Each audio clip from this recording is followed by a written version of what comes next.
Hello, j'espère que vous allez bien, j'espère que vous avez passé une super bonne semaine et j'espère que ma petite intro de la semaine passée vous a plu. Bon, il y a encore quelques réglages à faire, je l'avoue.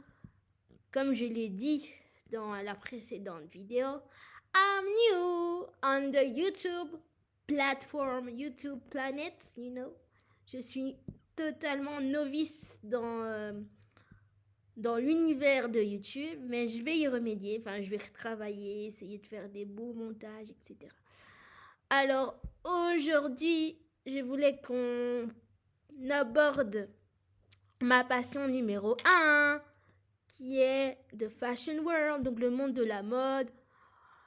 Il faut savoir que la mode, en fait, c'est grâce à ça, c'est ça qui m'a motivée pour aller de l'avant, pour aller plus loin dans ce que je voulais, pour me dire que c'est pas parce qu'on a un handicap, vous verrez plus tard, très bientôt d'ailleurs, pourquoi j'associe la mode et mon handicap. Mais en fait, la mode, c'était vraiment ma motivation. C'est ce qui m'a permis de me dire, bah, you know what, I'm gonna do it, no matter what. Je vais le faire, je me passionnais, donc il faut savoir que depuis petite, je regarde des défilés, je fais des croquis, je suis les dernières tendances. Ah mais non, moi quand on me dit fashion, comme je l'ai dit précédemment, je vis, je respire, je mange, je bouffe, je connais... Enfin, il y a certains créateurs que j'aime beaucoup. Il y a certains créateurs que j'aime beaucoup. Vraiment, je suis un peu... non, je suis vraiment accro à ça. Et donc, mon amour pour la mode, il a commencé quand j'avais, I think, 13 years old, quand j'avais 13 ans. Ouais, c'est parce que j'avais assisté à mon premier défilé, à mon first fashion show. Et je crois que ça a été une sorte de reveal, une sorte de révélation. Je me suis dit, en fait, quand j'ai vu les mannequins défiler ou quand on m'a invité à défiler, parce que je défile aussi depuis mes 13 ans, je me suis dit, je veux travailler dans cet univers-là, enfin, je veux découvrir cet univers-là en profondeur, mais je me suis pas dit tout de suite, je veux devenir styliste. Non, je me suis dit, j'aimerais faire un métier, enfin, autre que styliste, un autre métier que styliste. Petit disclaimer, je n'ai rien contre les stylistes, mais je voulais explorer d'autres facettes que la couture. Il y a plein d'autres métiers dans la mode. Il y a vendeuse aussi de prêt-à-porter. Non, il y a plein d'autres métiers et je voulais vraiment travailler dans ça. Enfin, je, il, en gros, il fallait que la mode soit en lien avec ce que j'allais faire plus tard. Sinon, voilà quoi. Et oui, c'était un moyen pour moi de me dire, ben, you know what, I'm gonna do this. Et je crois que cette passion-là, ben, ça m'a permis d'avoir confiance en moi, de rencontrer des gens dans le milieu aussi. Parce que j'ai toujours cru qu'ils ne sont pas tous comme ça, mais par exemple, j'ai toujours cru que la mode était un milieu inaccessible pour les personnes modestes comme moi, comme vous et moi, mais en fait, ça dépend. Il y a certaines personnes qui sont vraiment adorables. D'ailleurs, si je les cite, je suis sûre qu'elles se reconnaîtront. Elles m'ont appris plein de choses dans le métier, etc. Enfin, tous les stylistes avec qui j'ai collaboré, parce que je fais aussi...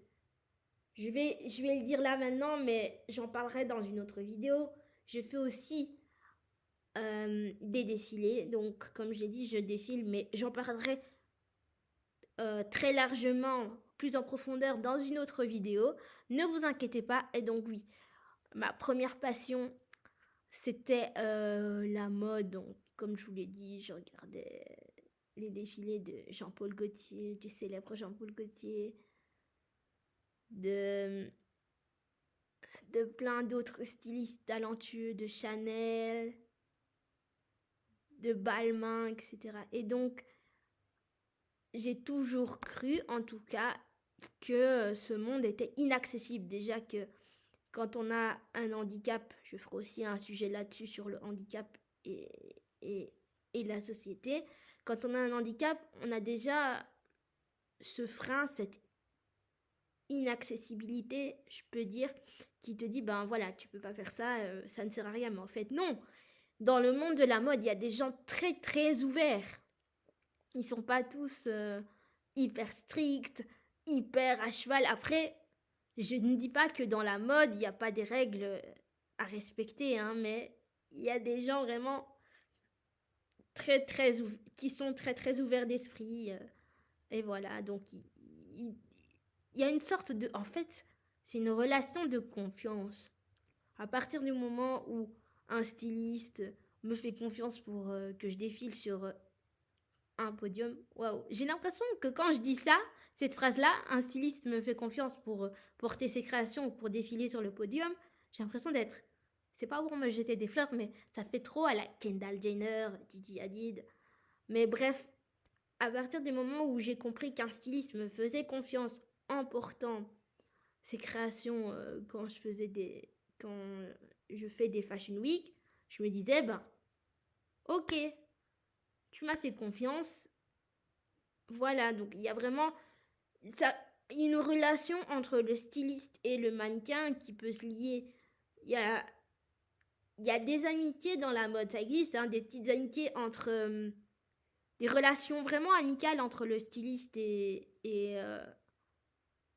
le mannequin, ça existe, mais c'est vrai que quand on parle de mode, c'est vraiment un milieu très très prétentieux, mais alors pas du tout, mais la plupart du temps on entend que c'est un milieu très prétentieux, enfin c'est déjà hautain, alors qu'il y a des stylistes vraiment au top je tiens à préciser, qui ont travaillé avec les plus grands, qui ont côtoyé les plus grands comme Jean-Paul Gaultier, comme Karl Lagerfeld, comme vraiment les plus grands, les plus...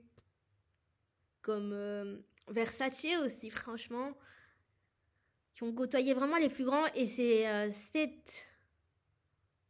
ce monde-là, enfin ce monde-là m'a fait comprendre qu'on peut être tous égaux, qu'on peut être, pardon, pas tous égaux, mais que tu sois différent ou non, il y a quand même une part de gentillesse malgré tout ce qu'on raconte par rapport à cet univers-là.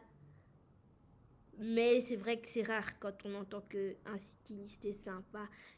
Il peut être sympa, mais disons qu'il est sympa. Le styliste, à la base, celui qui te fait confiance, peut être vraiment sympa avec toi, mais disons qu'il est à cheval sur ses règles. Et c'est tout à fait normal, c'est un milieu assez quand même strict. Mais je dis pas non plus que c'est strict à un tel point, non. Il y a des milieux qui sont hyper stricts, vraiment hyper hyper stricts dans le monde de la mode, mais il y a des milieux qui sont, voilà, on t'accepte comme tu es, je te fais confiance et vas-y quoi. Je ne dis pas non plus, attention, petite précision, je ne dis pas non plus que c'est le monde des bisounours, tout le monde est gentil, non. Mais il peut y avoir un juste milieu, enfin, il peut y avoir une très bonne entente hein, aussi avec pas seulement les créateurs, mais toutes les personnes qui travaillent autour dans ce milieu-là, comme les assistantes, les community managers, les rédacteurs en chef.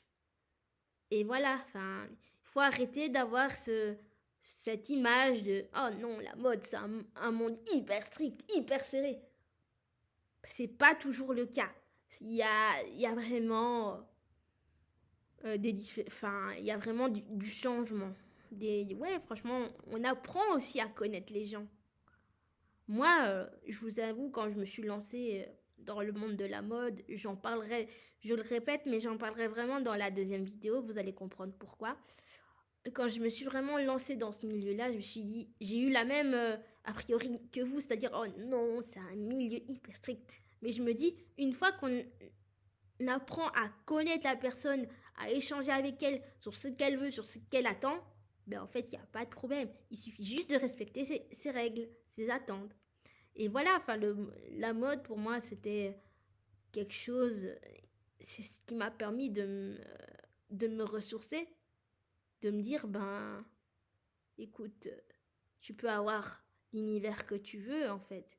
Il suffit juste de t'en donner les moyens, de contacter les bonnes personnes, et peu importe. Petit conseil du jour, j'ai oublié de préciser qu'à chaque fin de vidéo, je donnerai mon petit conseil, enfin mon point de vue par rapport au sujet que j'ai abordé. En fait, il ne faut pas se mettre des limites dans la vie si on veut vraiment réaliser quelque chose. La seule personne qui, qui peut, et ça j'apprends encore, enfin c'est une chose que j'apprends encore aujourd'hui, la seule personne qui est capable de vous mettre, les seules personnes qui sont capables de vous mettre des limites à votre rêve, c'est les personnes qui ne croient pas en vous, qui ne croient pas en vous, qui n'ont pas confiance en vous, et vous-même parce que vous avez peur. Je vous dis ça, mais il y a 4 ans, jamais de ma vie, je ferais les choses que je ferais aujourd'hui, quoi. Comme par exemple ouvrir une chaîne YouTube. J'étais quelqu'un de très... J'étais trop dans mon coin, en fait. Et je pense que j'aime... La seule chose que j'aimais faire, c'est parler avec les gens, discuter avec eux.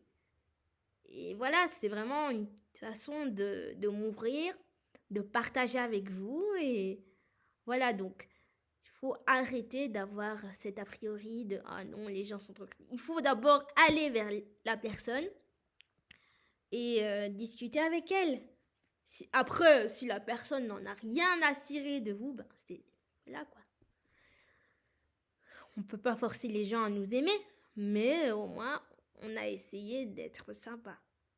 Donc la mode, pour moi, retenez bien que la mode, c'est quelque chose. C'est les vêtements, les vêtements, les croquis, les paillettes. C'était waouh. En fait, les vêtements, c'était ma drogue. Regarder les beaux vêtements à la télé, faire des croquis, comme je vous dis. C'était une de mes passions. Donc voilà, c'était la vidéo d'aujourd'hui. N'oubliez pas de commenter, de partager, de liker si elle vous a plu. Et en commentaire, dites-moi un peu quelles sont vos passions dans la vie. Pour moi, c'est la mode et on verra au fur et à mesure plein d'autres choses. Mais quelles sont vos passions dans la vie? Dites-moi un peu.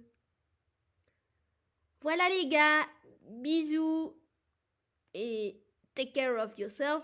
Et surtout, n'oubliez pas de me suivre sur les réseaux. Je mettrai mon Insta juste ici. Bisous, love you. Attends,